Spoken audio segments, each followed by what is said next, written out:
Hello everybody! Happy Canada Day!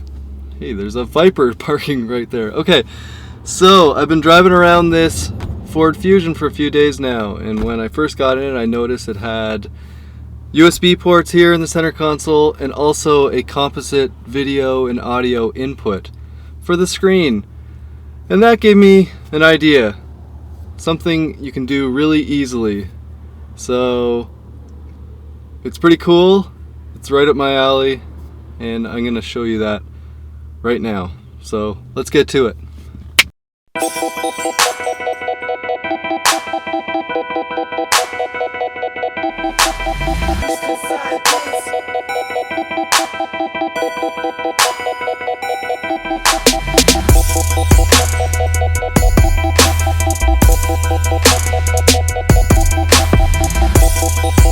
I'm going to be hooking up a Raspberry Pi, and we're going to go do some wardriving, which, if you don't know what that is, it is where you drive around with a GPS enabled thing looking for Wi-Fi networks and mapping them out. So we're going to drive around and then we'll have like a nice big map of Wi-Fi networks. Only need a couple of things for this today. Got the Raspberry Pi. It's a little Linux computer. It's a good description. Runs off USB. You need these composite cables because that's what this car has. So it's a 3.5mm jack to the LR and video. This is a Wi-Fi adapter. Obviously you need that. And this right here is just a little GPS that I've rigged up to a serial to USB. That's all we're using for today. So if you notice in here, we've got everything set up. Got the USB ports, they'll power the Raspberry Pi, and you've got the composite in for this screen. So simple. Screen for the Raspberry Pi. Also, you should note these cables, a whole bunch of them are different. They have like these pinouts incorrectly. I think it's supposed to be the audio are the first two, then ground, and then video. This one's actually wrong. So the ground's in the right spot, that's the most important thing, and then white actually is video when yellow is supposed to be video. So let's hook that up.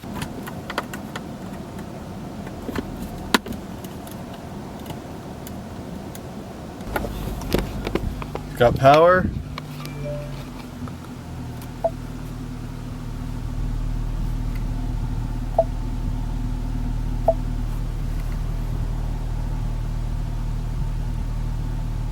We don't have video. Ah. It's red.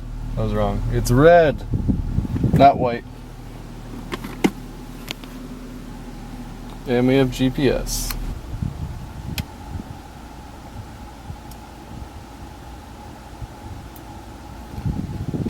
Okay, for anyone else planning on putting a Raspberry Pi in their Ford sync system, I don't know, whatever ones have it. I think the screen is 800 by 400, or 480, sorry. So when the Raspberry Pi first boots up, it's got these overscan things. If you set them all to 0, it's pretty close. Don't go negative with the overscan top and bottom. The screen on my Raspberry Pi stopped booting up when I did that. So I have all zeros here, 800, 400. It's hard to read because it's not perfect, but I'm not going to play around with it any longer because I want to get this done. But anyways, don't set those values negative. You're supposed to be able to, but for whatever reason, it doesn't like it on composite, and even my HDMI, the screen wouldn't start up, so I had to take it back inside, SSH into it, change the config. I thought I had actually just messed the system up, but I hadn't. So I had to change the config from an SSH, and now we're set, so let's get going. So the GPS is blinking, that means it's working. I got the Wi-Fi hooked up. I'm running a program called Kismet. I haven't started it yet. Let's start that. Oh. There we go. And Kismet will just take the information from the Wi-Fi and the GPS and put it in nicely ordered in a file. So I didn't write that program.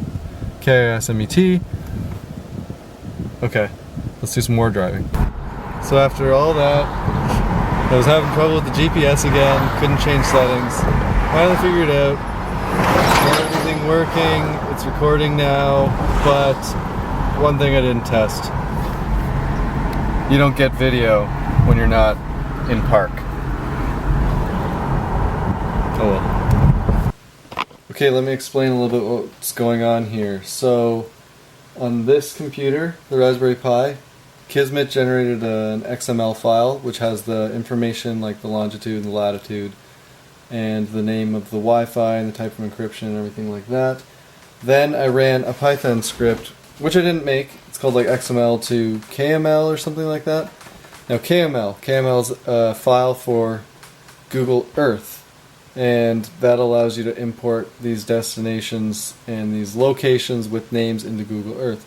So the XML to KML script took that XML file, turned it into a KML file with usable data for Google Earth, and then you get something like this. There you go. This is where I drove, and these are all the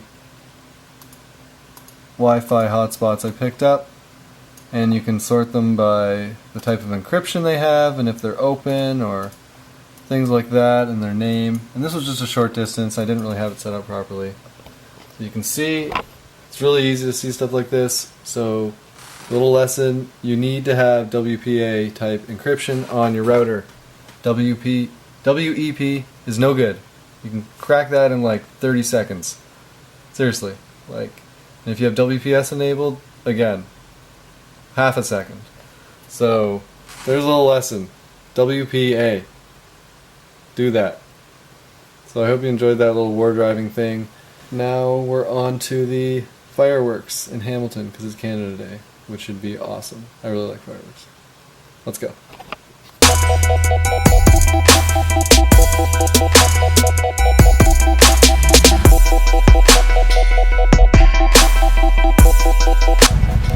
Okay, here's jetpack.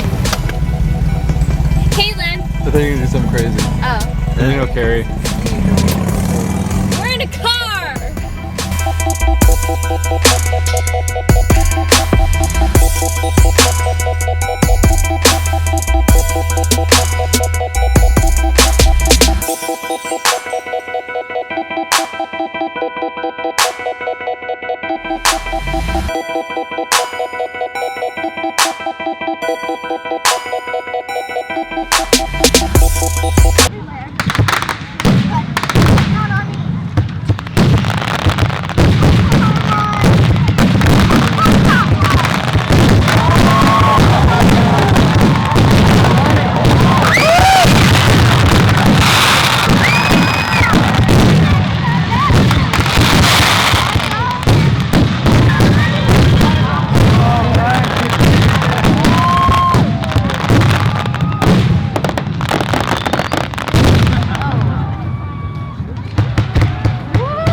So, I love fireworks.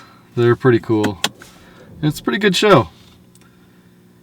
Good night and overall good day. So the war driving, that's fun and all. I really enjoy it. It's just like interesting. See all these people broadcasting all this information. Something I find really cool. But now one thing I skipped over, I didn't actually skip over it, the most important reason to install a Raspberry Pi in your car.